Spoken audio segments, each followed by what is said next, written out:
Sup everybody, in this video we're going to be doing more work on the off-road lawnmower.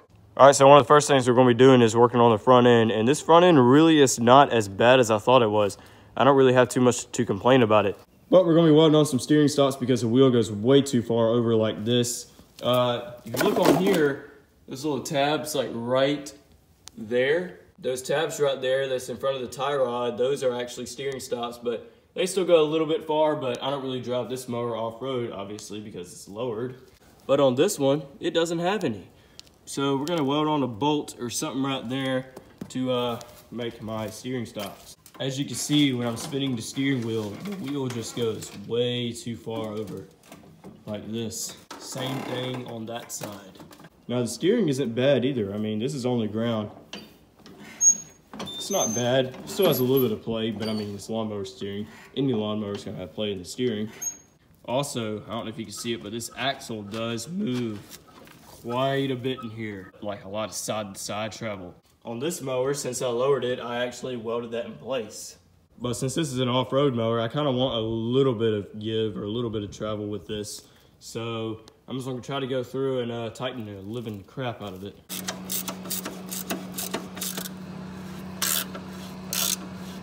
Alright, so I got those bolts in there, and you can't really see it on the camera, but I can definitely tell.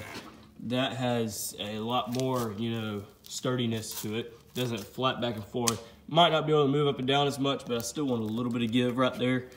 So now I'm going to put a bolt somewhere right there and weld on my steering stops. You can't do nothing with gloves on, y'all.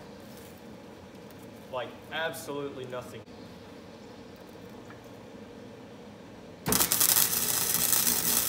Alright, so there we have it. 2 bolts welded to the frame. I couldn't get the other side over there, but I think that's going to be strong enough. See, there we go. So now when we turn it, that hits that. It's same on that side. Now real quick, just rip the washer off, and yeah, as you can see, these spindles are worn completely out. But I'm going to leave that for another day. Alright, so now since I'm done welding, I'm going to let the welds cool off for a little while before I paint them. And next we're going to be removing the rear wheels and painting them black. We're going to roll the wheels outside, wash them off, and shoot a coat of paint on. I'm using gloss black and crystal clear coat.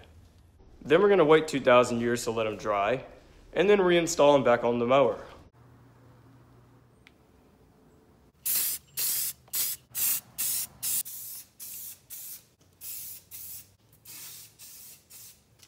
And as you can see, it looks a lot better. So some of y'all know the last video, I custom made and welded in a trunk storage box back here, and I just found the perfect thing.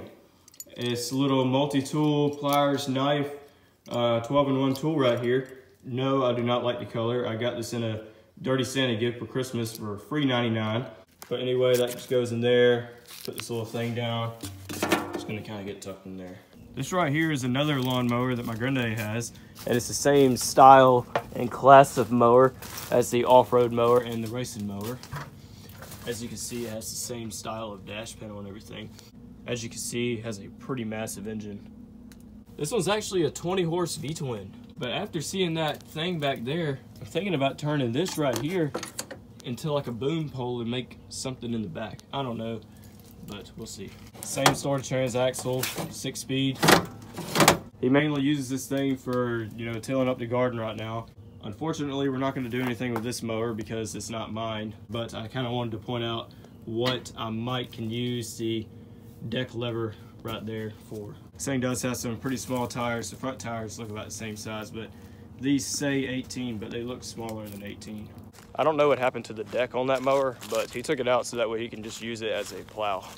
All right, so real quick, I've gotten a lot of questions about making a plate or something to put back here to help support the frame. Well, just like the battery box, somehow that just got magically abducted by aliens, so unfortunately I do not have that plate anymore, but I'm gonna probably weld some angle iron right there, maybe something up there as well, and I wanna make it like a trailer hitch right here so I can hook trailers up to it. So I've been thinking about this pulley right here, and the top pulley up there is about a 3-inch, and that's for the transaxle drive. The bottom It's about a 5.5 inch, and that's for the mower deck drive. So this pulley here came off of the transaxle. This one is for the engine, and as you can see, that is pretty much the exact same size. Now compare that pulley to this pulley here.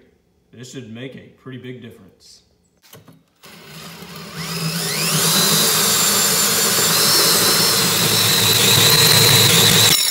It was very tedious trying to get this as centered as you possibly can, but I finally got the front pulley cut off of here.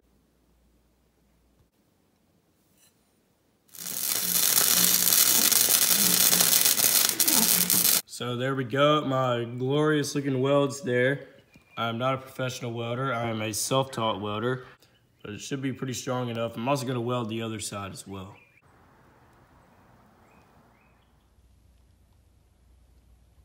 Alright, so once the weld's finally cooled off, I wire brushed it, sprayed it off with some brake cleaner, and shot a coat of this paint here on it. It came out pretty good. Alright, so I have spent 30 years trying to grind this thing because I welded the pulley a little too low and it wasn't aligned properly. So that was fun trying to grind that down, but after about 2.5 hours of doing that, it's pretty much lined up okay now. One problem I can see already is that belt is coming really close to that bolt right there.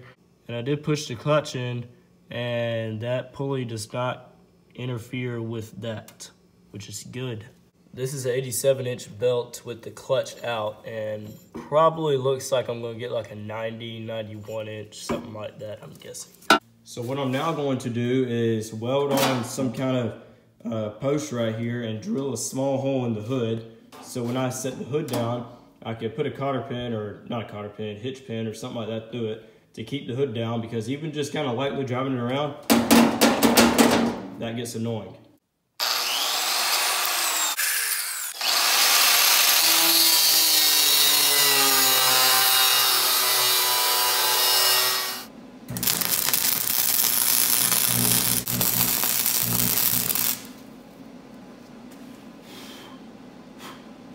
Alright, so as you can see, I got that welded on there.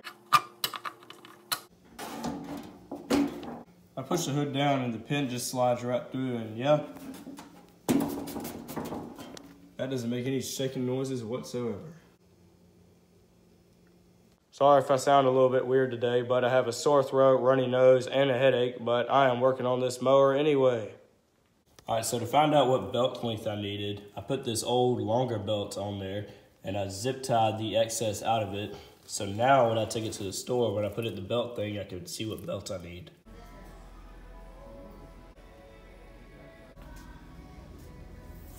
Alright, so I'm back. I got the belt on and it fits kind of okay.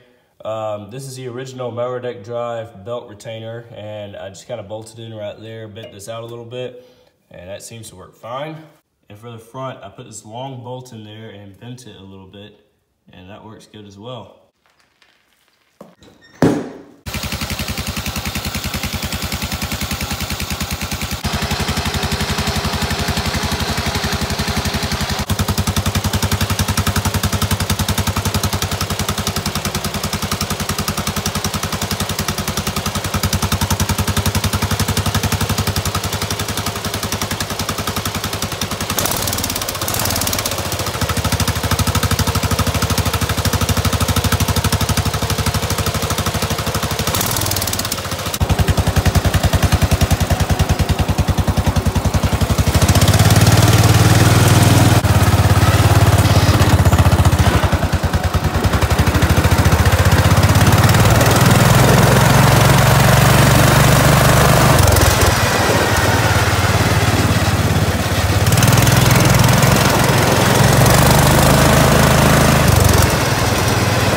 So I'm out of school now, and when I went to go get the belt at Tractor Supply, they had 89 and a 91, and I wound up getting the 91 because they didn't have a 90-inch belt, which is what I needed.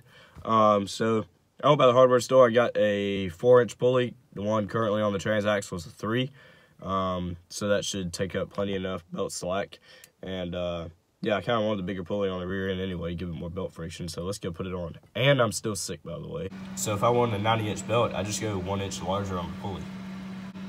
See how loose it is with the clutch in? I mean, that is like ridiculous.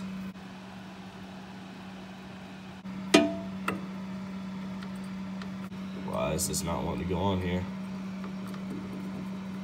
Alright, I'm gonna play around with that and then put it all back on. Alright, so I finally got this stupid thing on there because, you know, a 5/8 shaft to a 5/8 shaft is supposed to slip right on, but you know what? It's not gonna slip on. So I had to spend about 30 minutes grinding this stupid thing. But anyway, I finally got that on there. This is with the clutch out. Oh yeah, that's much better. Here it is with the clutch out, and it looks absolutely perfect. Alright, so as you can see, my belt guard is back on, but I actually had to bend it out a little bit to compensate for this pulley. Alright, so it's the next day. We're going to try to do a little bit of riding today, but it's kind of raining and wet outside. But I'll try to get some footage in there. That pulley right there on there, when I drove it around the other day, the ratio is actually pretty high. But with the mower deck drive pulley on the engine up there and the 4-inch pulley on the back, it's still slightly over 1-to-1, which is actually what I wanted, and it should be the perfect speed.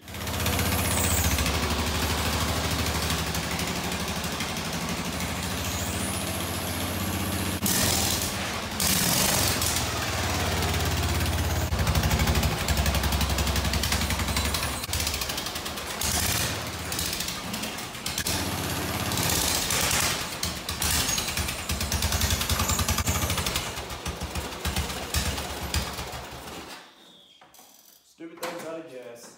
Alright, so what you see is what you get. Stupid things decide to run out of gas and backfire and do all this other bullcrap.